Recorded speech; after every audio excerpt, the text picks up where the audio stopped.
Hello, I'm Ransom Wilson. I'm so happy and proud to be the final candidate for music director of your Greenwich Symphony Orchestra.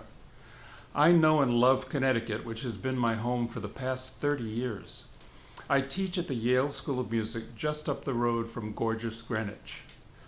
My program with the symphony is the perfect way to celebrate the joy of spring and the hopeful anticipation of a peaceful world. We'll open with a work that is often overlooked nowadays as a concert opener, Amilcare Ponchielli's Danza delle Ore, the Dance of the Hours, from his opera La Gioconda. Originally a dance interlude in the opera, it was made world famous first by Walt Disney in his 1940 film Fantasia.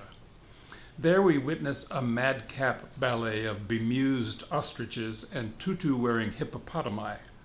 And of course, who can forget that puzzling 1950s summer camp parody, Hello Mudda, Hello Fada? Yet despite all of this comedy, the Dance of the Hours remains a brilliant orchestral showpiece, a worthy successor to the great opera overtures of Ponchielli's fellow countryman, Gioacchino Rossini.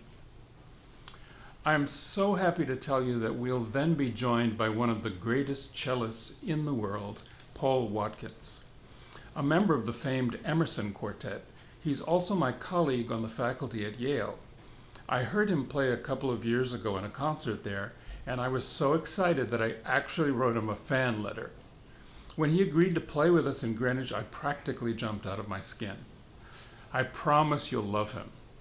The work he's chosen to play is something of a rarity, the cello concerto by English composer Frederick Delius. I'm delighted because I've always loved this concerto.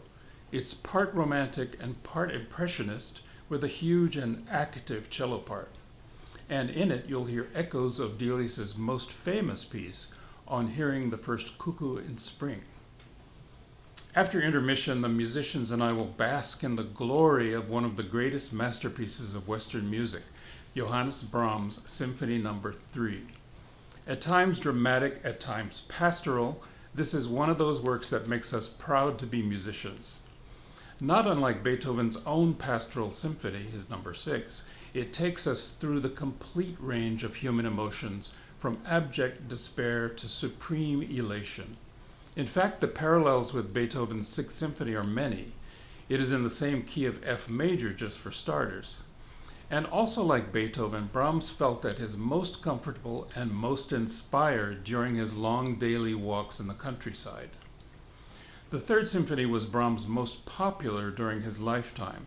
Although it's sometimes dark and stormy, in its final bars it seems to disperse all the angst and turmoil of the Romantic age.